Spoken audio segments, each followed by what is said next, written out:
উদয়পুরকে city of lake বলা যায়। আর এই ওয়েলকাম ব্যাক টু ডিবুস রেঙ্গুল্যান্ড। ফতেহ সাগর লেকের সঙ্গে কানেক্টেড হয়ে মহারানা সংগ্রাম সিং তার রানীদের জন্য 7 রানী এবং 48 দাসীদের জন্য এই সুন্দর জায়গাটি বানিয়েছিলেন। এই জায়গার নাম হলো সাহেলি কি বাড়ি। আর সেখানেই আমরা আজকে চলে এসেছি আর তোমাদেরকে দেখাবো পুরো ভিউটা কি অদ্ভুত ভাবে রানীদের জন্য এই সুন্দর জায়গাটি বানানো হয়েছিল। তোমরা দেখতে পাচ্ছ এখানে ঢুকেই আমরা এখানে একটা ওয়েলকাম ফাউন্টেন। এই ওয়েলকাম ফাউন্টেনটি দেখতে এমন ভাবে করা হয়েছে যেটা দেখলে মনে হবে আমাদেরকে বা রাজা রানীদেরকে ওয়েলকাম করা হয়েছে। ফতেহ সাগর লেকটি এই জায়গাটির থেকে 80 ফিট নিচে করা হয়েছিল, যে কারণে এই জলের প্রেসারে এই ফাউন্টেনটি এইরকম ভাবে জল বেরিয়ে আসছে। আর এইখানে দেখতে পাবে কিছু কিছু জায়গা এখন পুরনো হয়ে গেছে, তাই সেই রকম ভাবে প্রেসার নেই। এখানে হাতে তালি দিলে কিংবা জলের যখন প্রেসার হবে তখন এই জলগুলো ফোয়ারাগুলো বেরোবে। আর বাকি জায়গাগুলো তোমাদেরকে এখন ঘুরে দেখাবো, অবশ্যই সাথে থেকেও শেষ পর্যন্ত দেখো, ভালো লাগবে। ওয়েলকাম ফাউন্টেনের পরে তোমরা এই ওয়েলকাম ফাউন্টারের যে পাইপলাইনটি করা আছে সেটা পুরোপুরি কপারের তৈরি, তাই জং ধরে নাই এখানে। এবং এটি ইংল্যান্ড থেকে আনা হয়েছিল। আর উইদাউট ইলেকট্রিসিটিতে এত সুন্দরভাবে এখানে দেখো যে 80 ফিট নিচে, ফতেহ সাগর লেকের 80 ফিট নিচে করা হয়েছিল। আর এখান থেকেই অনুমান করা যেত সে সময় যে ফতেহ সাগর লেকে কত পরিমাণ জল আছে। তো কিরকম ছিল বুঝতেই পারছো। এরপরে আমরা আরো এগিয়ে যাব। আর অ্যাকচুয়ালি শ্রাবণ মাসের যে ওয়েদার থাকে সেটাকে ফিল করানোর জন্যই এই সুন্দর জায়গাটি করা হয়েছিল। আর সাহেলি কি বাড়ি নামটা শুনেই বুঝতে পারছো যে রানী তার সাহেলিয়াদের নিয়ে আসার জন্য এটি তৈরি করা হয়েছিল। এছাড়া এরপরে তোমরা দেখতে পারবে যে জায়গাটি, সেই জায়গাটি হলো বিনবাদল বারসাত।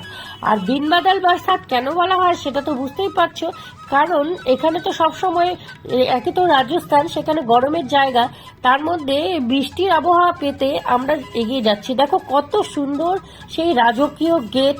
আর এই রাজকীয় গেটটা দিয়েই আমরা প্রবেশ করছি। আর এখানের না দরজাগুলো বা কারুকার্যগুলো আমাকে খুবই আকর্ষণ করছে। আর দেখতে পাচ্ছ সে সময়ের কত সুন্দর গার্ডেনও করা হয়েছে। অ্যাকচুয়ালি বড় গার্ডেনকে ধাপে ধাপে এইভাবে সুন্দর করে এই জায়গাটি করা হয়েছে। তো আমরা এখন যেখানে চলে যাচ্ছি সেই জায়গাটি তোমাদেরকে দেখাচ্ছি।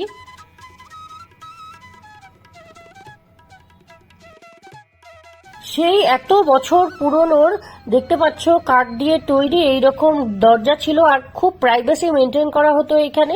আর এখানে যে দেখো কত সুন্দর কাজ, আমার এই কাজগুলো ভীষণভাবে ভালো লাগে, কারণ এত বছর ধরে সেইভাবে অক্ষত রয়েছে। এই যে জায়গাটি দেখতে পাচ্ছ এই জায়গাটিকে বলা হয় বিনবাদল বারসাতের জায়গা। মাঝখানে এখানে রানী বসে থাকতেন এবং তার দাসীরা সুইমিং করতেন, নৃত্য করতেন। আর যে ফুল গাছগুলো দেখতে পাচ্ছ সেই ফুল গাছগুলো অ্যাকচুয়ালি প্রায় 150 বছরের পুরনো। মানে এই গাছগুলো যেগুলো বগেনভিলিয়ার গাছ আছে সেগুলো তো নর্মালি সব জায়গায় দেখাই যায়, তবে বিশেষত এখানে যে গাছগুলি সেগুলো 150 বছর পুরনো। আর এই যে এখানে চারদিকে দেখো যে ফোয়ারাগুলো হচ্ছে, সেইখানে অ্যাকচুয়ালি সাউন্ডটা তুমি শুনতে পারবে, যেটা দেখলে মনে হবে যে বৃষ্টি হচ্ছে, এইরকমই এখানে সাউন্ড হতো।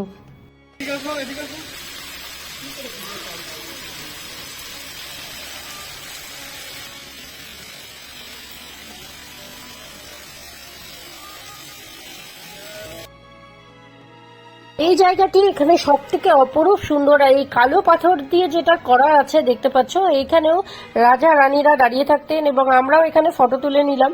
এখানে দেখো সুন্দর কারুকার্য করা হয়েছে কালো পাথরের উপরে। কিন্তু এইখানে যে বছরে একবারই যখন এখানে মেলা হয় তখনই এইখানে এই ফোয়ারাগুলো চালু করা হয়, না হলে এই কালো পাথরগুলো দাগ হয়ে যাবে এবং নষ্ট হয়ে যাবে, কারণ এগুলো অনেক পুরনো। তো সেই কারণেই ওটা সবসময় করা হয়ে থাকে না।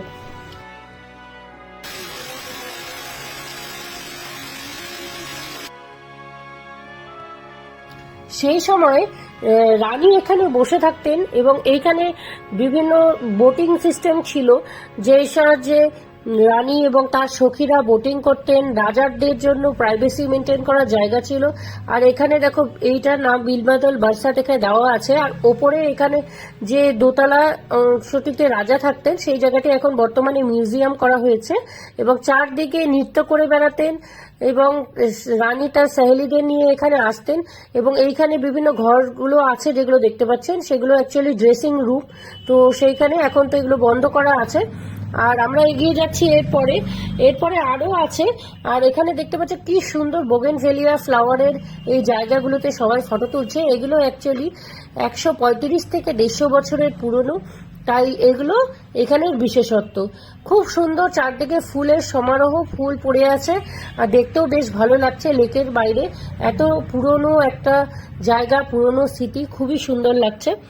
আর এরপরে আমি তোমাদেরকে আরো জায়গা দেখাবো। এছাড়া আছে রাসলীলা, কমলতলাই এবং আরো অন্যান্য জায়গা। এখানে সুন্দর গার্ডেনও আছে।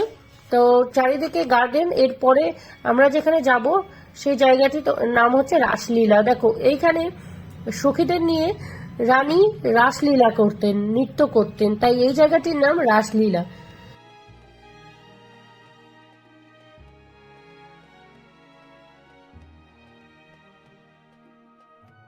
এখানে দেখতে পাচ্ছ যে বিভিন্ন রকম পাম ট্রি এবং অন্যান্য ট্রি আছে। এই জায়গাটি খুবই সুন্দর। এখানে চারদিকে নাচ হতো এবং এই জায়গার যে সাউন্ডটা হতো সেটা চোখ বন্ধ করলে মনে হবে যে একটা খুব লাইট বৃষ্টি হচ্ছে এবং বৃষ্টি পড়লে পাতার উপরে যেই রকম একটা সাউন্ড হয় সেটা হতো। তো এইভাবেই এটি বানানো হয়েছিল।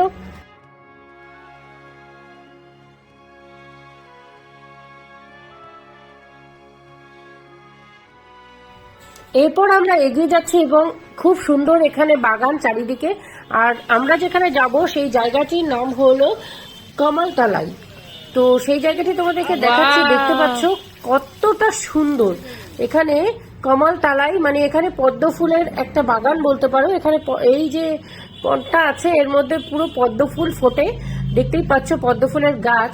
আর এইখানে হাতির সুর দিয়ে এইরকম জল বেরোচ্ছে, এই যে ফোয়ারাটা বেরোচ্ছে। আর এই যে হাতিটি, বলা হয় যে একটা পাথরকে কেটেই এইরকম হাতি তৈরি করা হয়েছিল।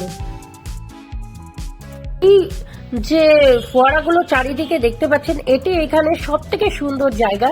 এবং এইখানে হাতে তালি দিলে এইরকম ফোয়ারাটা বেরোয়, আবার তালি স্টপ করে দিলে ফোয়ারা কমে যায়। অ্যাকচুয়ালি জলের প্রেশারের উপরেও নির্ভর করে। খুবই সুন্দর, আপনারা দেখতে পাচ্ছেন।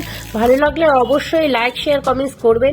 এই যে বসার জায়গাটি দেখছেন, এখানে রাজারা বসে থাকতেন এবং সেই রাজার আর এই ফোয়ারার চারিদিকে রানীরা ডান্স করতেন।